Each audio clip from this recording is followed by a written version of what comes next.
Picture a psychology laboratory in 1924. The setting is the University of Minnesota. A young graduate student named Landis has designed what he believes is a rigorous scientific study. His goal is straightforward, even noble. He wants to map the universal facial expressions of human emotion, to identify whether certain feelings produce the same physical response in every person, regardless of who they are or where they come from. It is a legitimate question. Charles Darwin had asked a version of it. Researchers have been asking versions of it ever since, but Landis has a problem. To photograph genuine expressions of emotion, he needs to produce genuine emotion. And to produce genuine emotion, he reasons, you need genuine stimuli. So he sits his participants down. He draws lines on their faces in charcoal, a grid of reference points for the photographs. And then he begins. He has them listen to jazz music. He has them smell ammonia. He has them look at pornographic images. He has them reach their hands into a bucket of live frogs and hold them there. And then, when he decides none of that has produced sufficiently dramatic expressions, he places a live rat on the table in front of them, hands them a kitchen knife, and asks them to cut its head off. One of the participants in this experiment is a 13-year-old boy with an intellectual disability. This is the Landis facial expressions experiment, and it is one of the most bizarre, disturbing, and revealing studies in the history of psychology. Not for what it found, but for what it became, and for what the career of the man who designed it tells us about how science can normalize the abnormal one small step at a time. Welcome back to the Darkest Experiments. We have spent Chapter 6 in some of the darkest institutional territory in this entire series. Inside a CIA mind control program that dosed its own citizens with hallucinogens and then burned the evidence, and inside a university hospital where a young man in remission had his medication taken away and his life taken with it. Now we close the chapter with something tonally different. Not a government conspiracy. Not a systematic program of abuse sustained across decades. Something smaller, stranger, and in its own way more instructive. A graduate student with a question, a laboratory, and an almost complete absence of any mechanism inside him that said, stop. This has gone too far. That absence is the story. The year is 1924. The science of psychology is young, ambitious, and operating in an ethical vacuum that is difficult to fully comprehend from the vantage point of the present. There are no institutional review boards. There are no formal consent requirements. There is no established body of research ethics to consult, no Nuremberg Code, no Belmont Report. There is simply a researcher, a question, and whatever methods seem most likely to answer it. Landis is a graduate student at the University of Minnesota with a genuine scientific interest in emotional expression. The question driving his research is one that sits at the intersection of psychology and biology. Do human beings share universal facial expressions? When we feel fear or disgust or surprise, do our faces move in the same ways regardless of our background, our culture, our individual history? It is worth noting that this question has a serious and valuable scientific legacy. The work of Paul Ekman decades later, building on Darwin's original observations, produced findings about universal emotional expressions that have had genuine and lasting influence.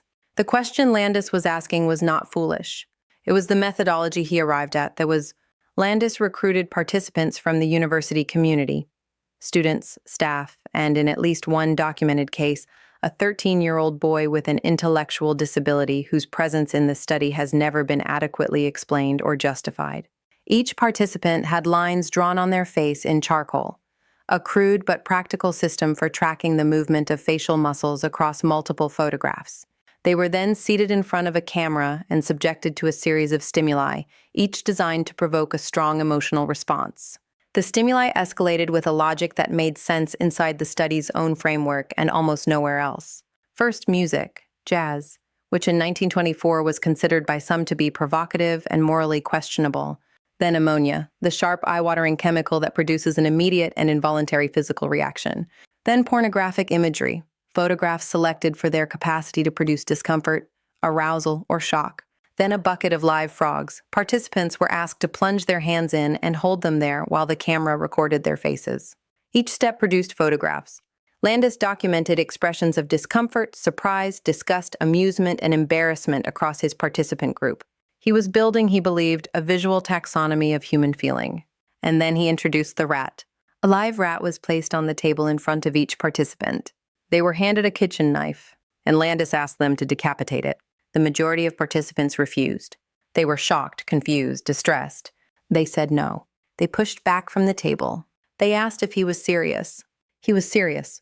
When participants refused, and most of them did, Landis took the knife himself and cut the rat's head off in front of them, while the camera continued to take photographs. The expressions captured in those photographs, by Landis's own admission in his subsequent thesis, were not particularly useful for his research purposes. People watching an unwilling decapitation performed by a graduate student in a university laboratory do not, it turns out, produce clean, classifiable expressions of discrete emotion. They produce the faces of people who are disturbed, confused, and trying to process something they did not consent to witness. 2/3 of the participants eventually agreed to perform the decapitation themselves, a statistic that carries its own uncomfortable echo of Milgram, who would not conduct his obedience studies for another 40 years. The pressure of the situation, the authority of the researcher, the social dynamics of being in a laboratory and being asked to comply, all of it combined to produce compliance in the majority of people who had initially said no. The 13-year-old boy, according to the documented record, did comply. He cut the rat's head off. He was 13 years old. He had an intellectual disability. He was in a room with an adult researcher who had asked him to do it. Here is the final, devastating irony of the Landis facial expressions experiment. After all of it, the ammonia, the frogs, the pornography, the rats, the photographs of distressed and reluctant participants, Landis failed to find what he was looking for. He could not identify consistent, universal facial expressions across his participant group. Different people exposed to the same stimuli produced different expressions. The photographs he had collected at such extraordinary cost did not support his hypothesis. The study, in its own stated scientific terms, was a failure. Landis published his findings, such as they were, in his doctoral thesis. The work was not celebrated. It did not produce the landmark findings he had hoped for. It did not advance the field in any meaningful direction. What it did produce, almost accidentally, and only because the documentation was thorough enough to preserve the details, was a record. A precise photographic record of what happens when a researcher removes every guardrail between scientific curiosity and human and animal welfare, and simply follows the logic of the study wherever it leads. It leads here. To a 13-year-old boy with a kitchen knife in a university laboratory, to rats decapitated in front of participants who said no and then said yes, to charcoal lines on faces and buckets of frogs and a thesis that answered nothing and cost everything.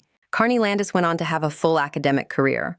He became a professor of psychology, published extensively on emotional and personality research, and held positions at respected institutions. He was never censured for what happened in that laboratory in 1924. He was never required to account for the 13-year-old boy or the rats or the participants who refused and were shown what refusal looked like in practice, because in 1924 there was nothing to account to. No ethics committee, no institutional review. No formal standard against which his methods could be measured and found wanting. The Landis experiment is therefore not primarily a story about a bad person. It is a story about what happens in the absence of structure, about how the incremental logic of an experiment, each step following from the last with its own internal justification, can carry a researcher from a reasonable question about facial expressions to a situation in which a disabled child is holding a kitchen knife without any single moment feeling, from inside the process, like a line being crossed. That is how most ethical failures actually work, not as a single dramatic crossing of a clear boundary, but as a series of small steps, each one justified by the one before, until the accumulated distance from the starting point is enormous, and the person who has traveled it can no longer see how far they have come. The Landis experiment offers a lesson that is both specific and universal. The specific lesson is about research ethics, about why the formal structures of oversight that exist today, the review boards and consent requirements and ethical guidelines that researchers sometimes experience as obstacles, are not bureaucratic inconveniences.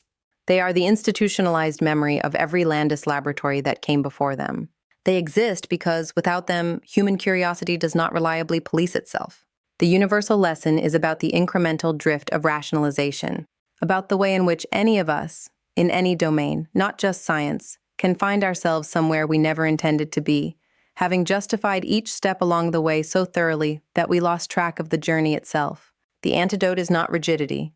It is the practice of stopping, regularly, to ask a question that is entirely separate from the internal logic of whatever you are doing. Not does this follow from the previous step, but is this right? Not can I justify this within the framework of the project, But would I be comfortable if someone I respected could see exactly what I am doing and why? Carney Landis in 1924 was not asking those questions. Nobody was requiring him to. And a rat died, and a 13-year-old boy did something he should never have been asked to do. And a thesis was published that answered nothing. The questions matter. Ask them early. Ask them often. Ask them especially when the logic of the situation makes it easy not to. Carney Landis wanted to understand the human face, to read in its movements the universal language of feeling that connects us all. He ended up producing photographs that are difficult to look at, of people being asked to do things they did not want to do, in a laboratory that had lost any coherent relationship with the question it started with. The human face, it turns out, is not a map of universal expressions.